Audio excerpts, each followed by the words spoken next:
Okay, so I want to talk a little bit about Suboxone today. I've been on Suboxone now for this is day 19, and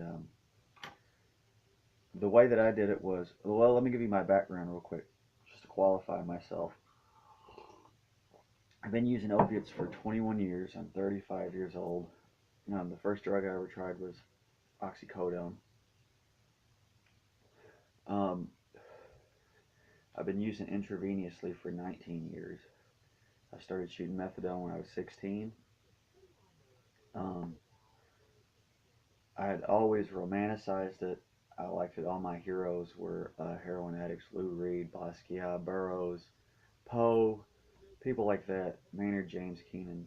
Um, so, and I drank a lot too. In between there, I couldn't always get opiates. I live in Louisville, Kentucky. Um, I had always looked for heroin, and when it finally hit the streets real heavy here, that's when my addiction really took off in 2007. I had had about 8 months in Alcoholics Anonymous at that time, and I relapsed on alcohol. I hadn't worked any of the steps. I just kind of went to meetings every day, and hadn't really done any work. I was an atheist, and I had a I had a spiritual experience in 2012 with psilocybin and dimethyltryptamine (DMT). But I'm not going to get into that today. I've been on methadone before. I was on methadone in 2009, and I was on it for 9 months. And I'd like to talk about the differences between methadone and Suboxone. Methadone, when I was on methadone, it was still like a mind and mood altering substance. I got high on it. I shot dope on top of it for the first few months I was on there because when they started me out on 30 milligrams and I was still sick. I had a pretty bad habit, and my sister, who was my running partner, was living with the dope man, and so I was shooting dope on top of that methadone. But even when I stopped shooting dope, I would shoot my take homes that I would get on the weekends, um, and just in general, the methadone numbed me the same way that the heroin and other opiates did. It numbed me emotionally, I think, which is the most important part. It numbed me spiritually. Um, I say that drugs and alcohol are kind of like a Vivitrol shot against spirituality, you know. Um, so Suboxone doesn't do that. Okay. I want to clear up some misconceptions about Suboxone. First of all, you can't really abuse it unless you inject it. Okay, and the Suboxone that I take has the naloxone in it, and if you inject that, there's a good chance that you will Narcan yourself and go into immediate precipitated withdrawals, which are miserable. I've also heard of people getting cotton fever from trying to inject Suboxone, and it's really bad on your veins. Um, but if you take it sublingually under the tongue, or you snort it, or you take it rectally, I don't know what the clinical word is for that. It has a ceiling, okay, from what I've read and understand, the ceiling is about 4 milligrams. And so I think the bioavailability when taken sublingually is somewhere around 34%. I'm on 8 milligrams. I've been on it for 19 days now. I started taking it in detox. I went to a detox facility. They started me out on 8 milligrams and tapered me down 6, 4, and 4. And then the fifth day, my prescription came in and I went back up to 8 milligrams. Um, the first 7 to 10 days, I would still get some withdrawal symptoms at night and in the morning. Um, Chills, a little bit of a runny nose, nausea. Um, I can't. I smoke, but I couldn't smoke when I don't smoke when I'm in withdrawals. It makes me nauseous, and I was having the same effect with the Suboxone at night and in the morning before I took it. Those have cleared up over time as I've been on it. they're still there to some extent, but not much. Um, the most important thing that I can say about Suboxone is this: it doesn't alter my mind or my mood in any noticeable way. I don't even really notice I'm on it. I took my dose this morning about an hour ago. I don't really feel any different. Um, I'm able to feel on Suboxone. I know when I was on heroin and even methadone, it's hard for me to laugh at anything. Nothing was really funny. When I'd listen to music, I love music more than anything in the world, and I couldn't get any feeling from music, like the chills.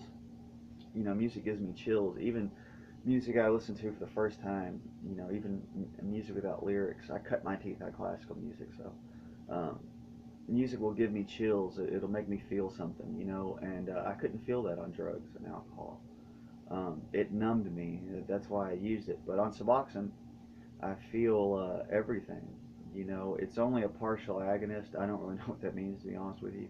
But all I can tell you is my experience, and in my experience, um, it doesn't affect my mind or my mood in any noticeable way. I feel normal.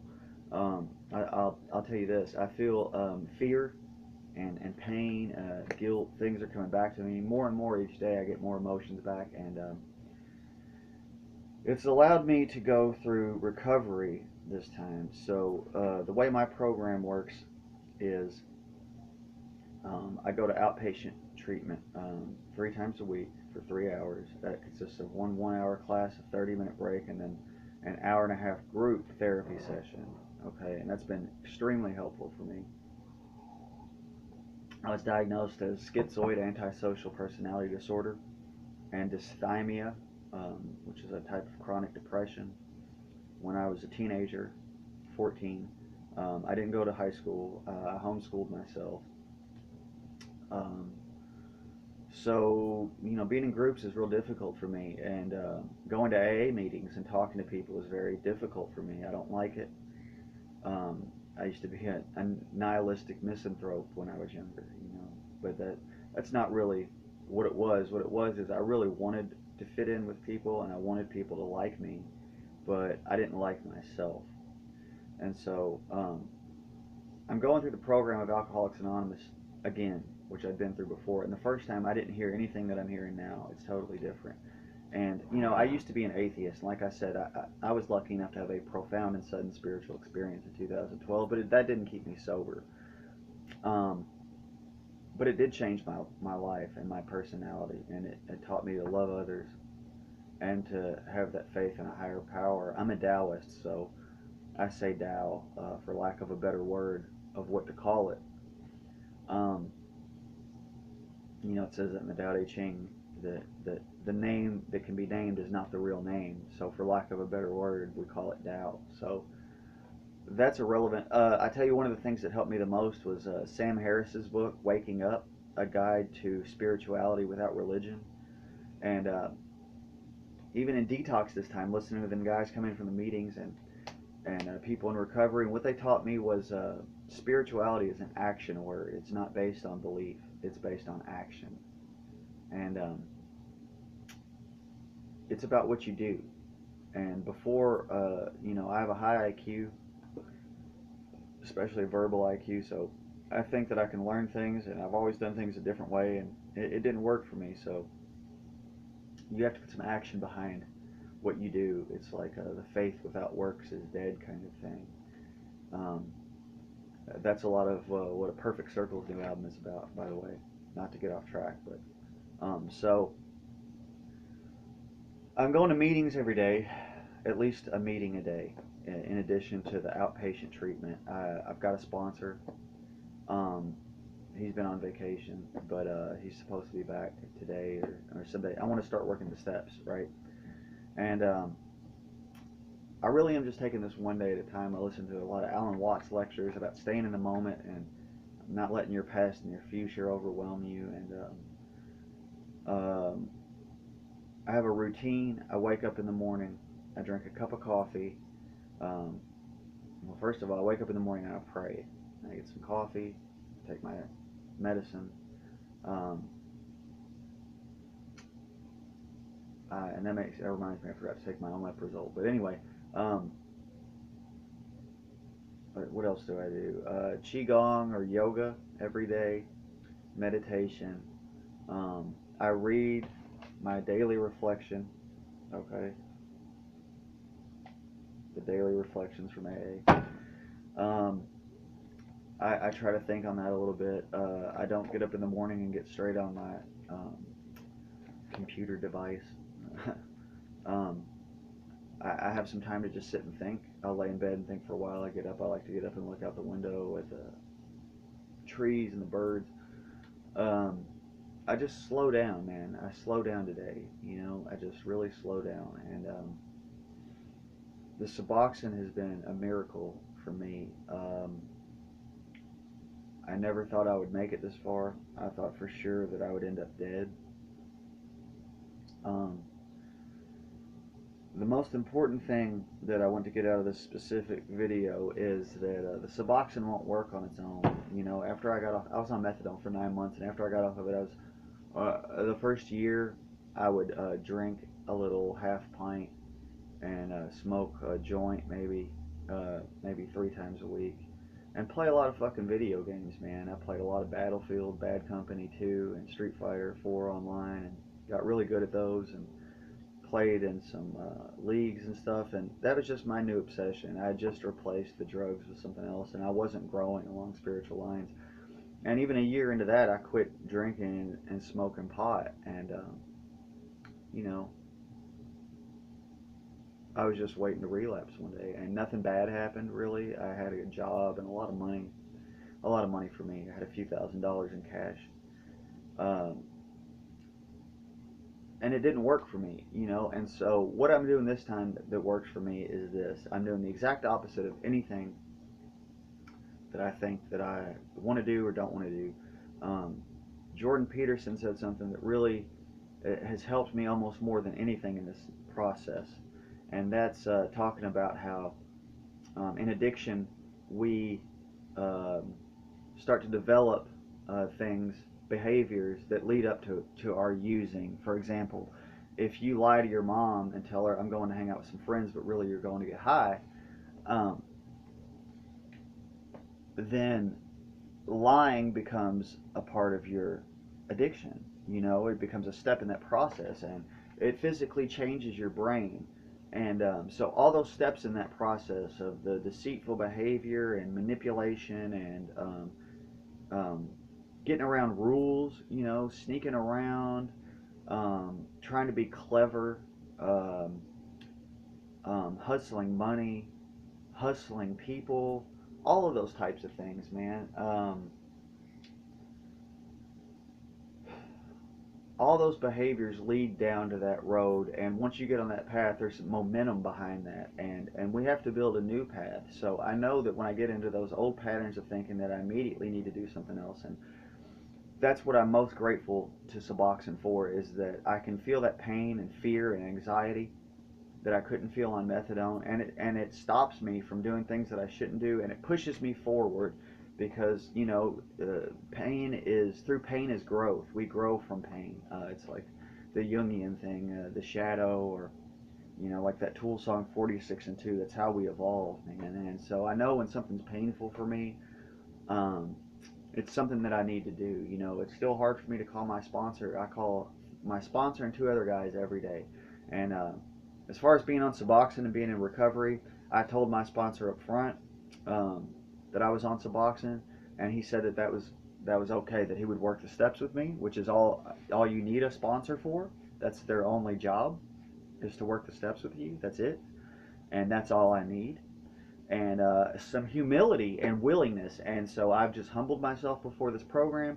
I've done what's asked of me. I pray to God, even though I still, that word sticks in my crawl a little bit. You know, I have some resentments towards the word God, um, and some reservations there. But I'm just being willing and open, and I know that the process will work. And like I said, the Sam Harris book helped me so much when he talked about the spiritual experience is real, spiritual awakening is a real thing, living a spiritual life, um, or through meditation or through psychedelics, however you get there, it's real. The effect on the brain is real. The effect on personality and behavior is real, and it's a net positive, you know. And I never thought I'd get here, man. I thought I'd be dead. I never thought I'd live to see 18, and here I am. I used to be a cutter and all kinds of things, and you know, just miserable. And but here I am, and I'm happy today. I really am. I'm really happy today, and I'm happy to share this. I don't know who I'm sharing this with. You know, I have no clue. I got Audrey with me in the background, so I'd have something to stare at instead of just staring at the camera. Um, I'm just happy today, man. I'm putting this out into the universe, just for whoever to see it. The only reason I made this is because I happened to click on my own channel the other day and saw I had 8 subscribers. I have no idea why, because I don't make content, but I thought, hey man, you got 8 subscribers, you better make some content for them. And, maybe one of those 8 is like me, you know, and has the same problem. Maybe I can help somebody today. So I plan on making regular updates to this, and I can't edit anything because all I have is a shitty tablet. So I'm trying to keep this brief. Um, so yeah, I'm gonna make one of these every day and just show you how I'm progressing, man. I'm getting ready to go to this meeting. I'm blessed to be in Louisville, Kentucky, where we have about 450 AA meetings, and our model of the healing place recovery is a model they use all over the world now, and they actually send people here from all over the United States to get better, man. And we've got about 150 NA meetings too. I don't go to NA meetings because I think there'd be some stigma about me being on the Suboxone, but I think that really, if people understood it better, that stigma would kind of slip away. I know I had misconceptions about it. Um, those misconceptions are gone upon experiencing it personally. Um, they just don't tell you, man. If I had known there was a ceiling on it that you couldn't abuse it, you know, that would have really changed my perspective on it sooner, and I would have been more willing. But you know, I didn't want to get on it this time. But like I said, I'm doing everything different, doing the opposite of what I used to do, and it's working for me, and it can work for you too. And you know, those rooms, those 12-step rooms, man, it's just a place to go and get a little bit of unconditional love and some hope for the day. So with that, I've got to do my morning, what is today, qigong or yoga, I don't know what I'm going to do today, and a little bit of meditation, and get up and get out the door. So I will talk to you guys tomorrow.